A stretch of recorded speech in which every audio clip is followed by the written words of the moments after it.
A quiet unraveling.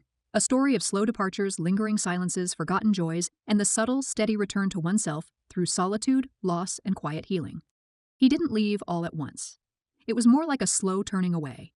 The kind you don't notice at first until you find yourself speaking into silence and answering your own questions. Even then, she told herself it was just a phase. People drift sometimes. They return eventually. But he didn't. In the beginning, there were signs. Small things. The way he'd look past her at breakfast, the way he turned his phone over on the table, like he had something to hide but wasn't ready to be careless. She noticed it all. She just pretended not to. Not because she didn't care, but because she wasn't ready to know. They had been married for 7 years by then.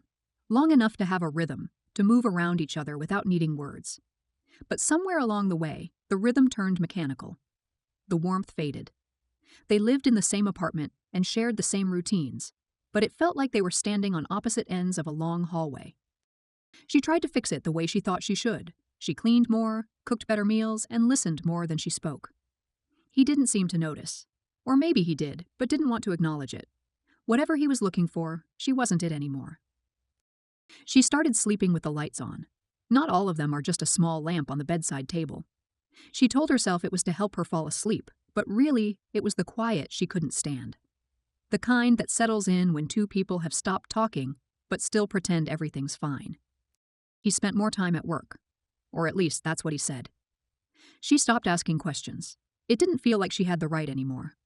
Some nights she would sit on the couch and listen for the sound of the door, wondering if he'd come back late or not at all. Then came the day she found the earring. It was on the floor of his car, small, silver, nothing too expensive. She held it between her fingers for a long time, then placed it in the cup holder without a word. That evening, when he came home, she acted like nothing had changed, and maybe for him, nothing had.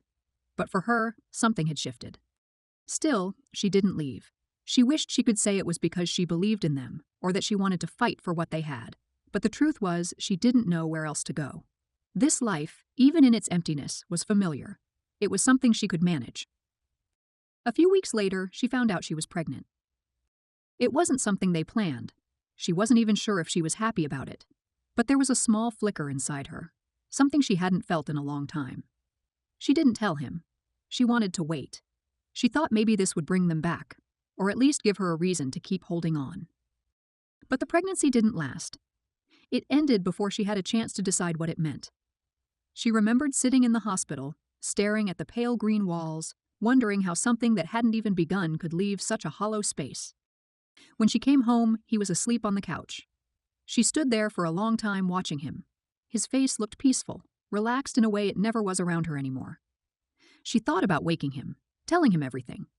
But she didn't. She went to bed and lay there staring at the ceiling, listening to the hum of the refrigerator in the next room. After that, she started going on walks in the evenings. She didn't go far, just down by the river, past the coffee shop they used to visit, through the park where the trees were starting to turn. The air was colder by then, sharp enough to sting if you stayed out too long. But she liked it. It reminded her that she could still feel something. She thought a lot during those walks, about who she was before they met, before marriage, before everything became complicated. She remembered how she used to write, how she liked to sit in cafes with a notebook and watch people pass by. She remembered the version of herself that didn't wait for someone else to choose her. One afternoon, she walked into a bookstore and bought a journal. She didn't know what she planned to write. She just wanted something that belonged to her. She wrote in the mornings when the apartment was quiet. She wrote about things that didn't have anything to do with him. She wrote about the trees outside the window, the sound of trains in the distance, and the way coffee tasted different depending on the weather. She didn't realize it at the time, but she was starting to move on. He left in early winter. It wasn't dramatic. He packed a suitcase while she made tea in the kitchen. There were no tears, no shouts, no final grasp for meaning. When the door closed behind him, it was quiet, too quiet, but not unbearable. She sat at the table and drank her tea. It was still warm. Her fingers curled around the mug as if it were the only thing tethering her to the moment. She didn't look at the door. She didn't replay the last time she had seen his face. There was nothing left to sift through, no final words to cling to. Just the slow and certain weight of absence filling the corners he used to occupy. In the days that followed, the apartment settled into stillness. His shoes were gone from the doorway, his coat from the rack. His side of the closet hung emptier, But she didn't rearrange anything.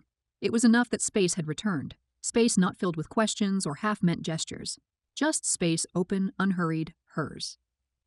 Heartbreak didn't crash through her like thunder. It whispered, a gentle unraveling. Some mornings, it was just the way the light hit the wall and reminded her he wasn't there to see it. Other days, it was the echo of footsteps in the hallway, too light to be his. But gradually, these moments became less piercing, more like the shadow of a memory than the memory itself. She kept writing. Not every day, but enough. Enough to remind herself she was still here, still thinking, still capable of shaping her own world through language. Her journal filled slowly with little things.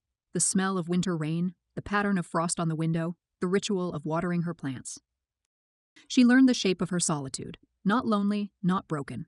Just be quiet. There were entire evenings spent in silence, with nothing but the ticking of the clock and the distant hum of city life. Where once silence had been suffocating, now it was a kind of reprieve, a space she didn't have to fill. She rearranged the furniture, moved the couch closer to the window, and bought a lamp with a softer glow. These changes were small but deliberate, markers of a life that was shifting. Not dramatically, but certainly.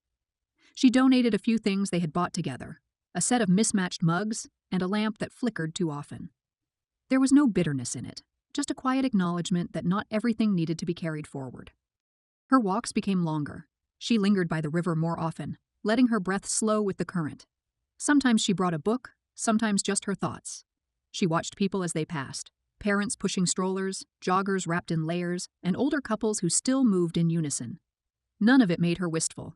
It just reminded her that life continued in many forms. She returned to the cafe they used to visit, but now alone. She found comfort in familiar smells, in the steady clatter of cups, and in the hum of low conversation. She sat near the window and wrote, not about him, not anymore, but about the world as she saw it. A leaf twisting in the wind, a child laughing over spilled cocoa, the way clouds thickened before snow. The apartment, once a shared space of silent tension, became something softer. Still the same walls, still the same frames, but the energy had shifted. It no longer carried the weight of what wasn't said. Instead, it breathed, slowly, like something healing.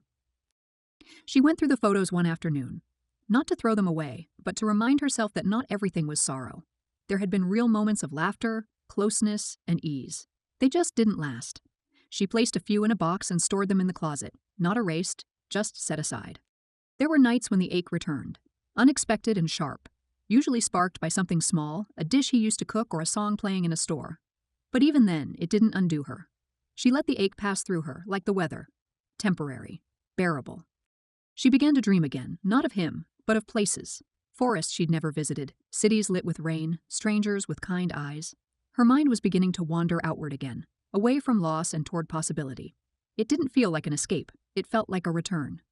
She started planning small things, a weekend trip by the sea, a pottery class, a new bookshelf. Nothing grand, just motions that pointed forward. It wasn't the reinvention she was after, just reawakening. People asked about him less, at first cautiously, then not at all. She didn't offer much, and they learned not to probe. It wasn't a secret, it was protection. Her life had narrowed, then widened again, and she preferred to shape its edges herself. Spring came subtly, not in bloom, but in the way the morning light warmed the floors. She opened the windows more often, let air into corners that had been shut tight. The apartment smelled like eucalyptus and citrus, clean, new. One afternoon, while folding laundry, she realized she hadn't thought of him all day. Not in passing, not in memory, just not at all. It startled her at first, this absence of absence. But then it calmed her. This too was healing, not forgetting but no longer feeling pulled backward. She kept writing. The journal is thick with pages now, some smudged with coffee, others marked with pressed leaves. Her handwriting is looser, freer. She no longer wrote to fill space. She wrote because it made her feel present. She walked to the river one evening as the sun lowered behind the trees.